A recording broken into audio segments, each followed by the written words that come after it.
kali ini yang kita hadirkan Dr. Teguh Triyono, SPPK Konsultan. Nanti jabatan yang lain menyusul karena kurikulum vitae-nya panjang sekali. Belakangan orang rame masalah undang-undang kesehatan. Kalau hubungannya dengan pelayanan darah bagaimana, Dr. Teguh? Ya, terima kasih Dr. Titis. Terus ini sahabat lama saya ini. Saya kira kita sekarang sudah tidak pada posisi mendiskusikan lagi tentang materi undang-undangnya sendiri ya, tetapi maksudnya tinggal bagaimana melaksanakan. Kita melaksanakan saja kan, karena barang yang sudah diketok gitu ya. Yang pertama poin saya adalah bahwa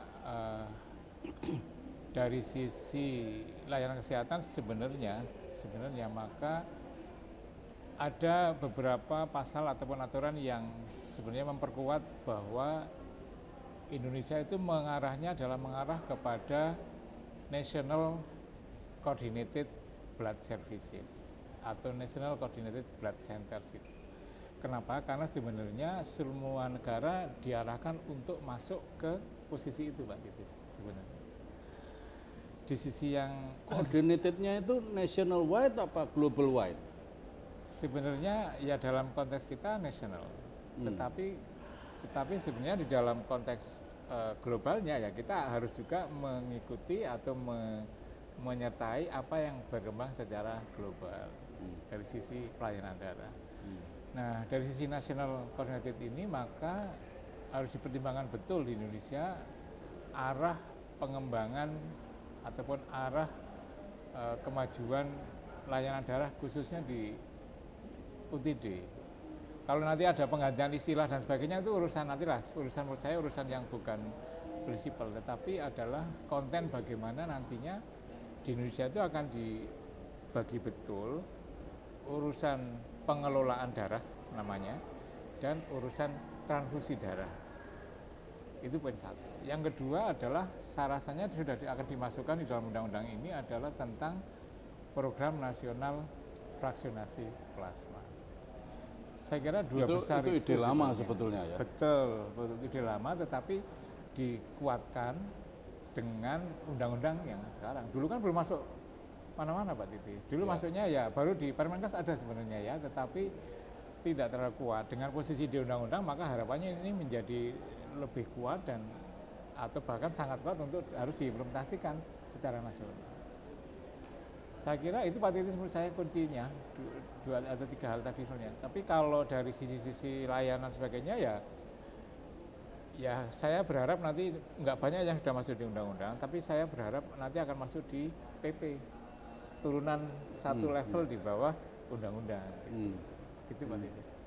Oke, kalau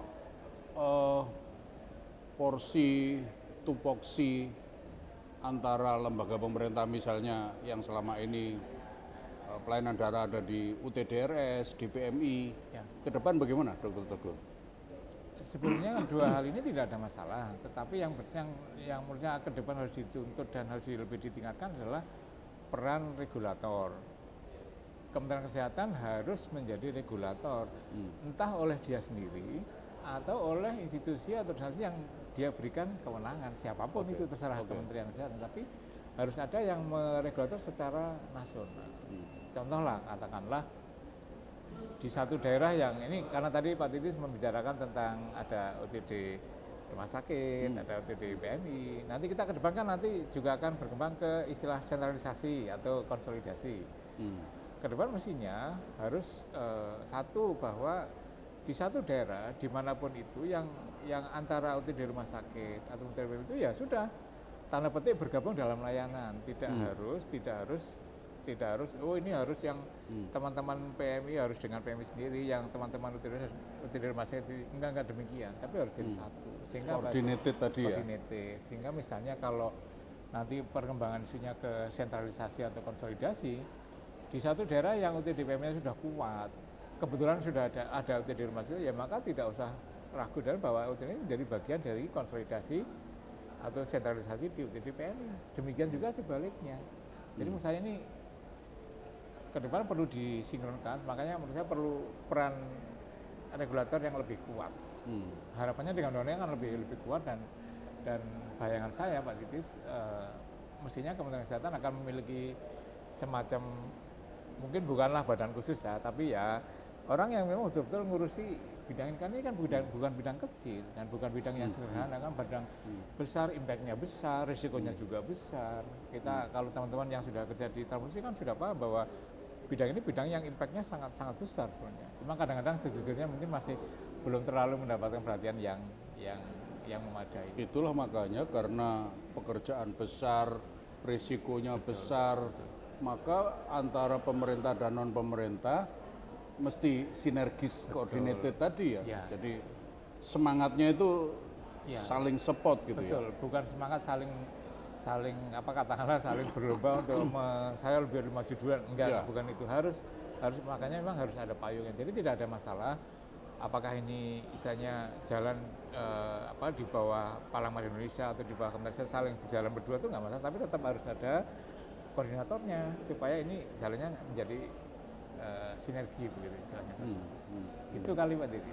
Ya. Oke. Terima kasih Dr. Teguh.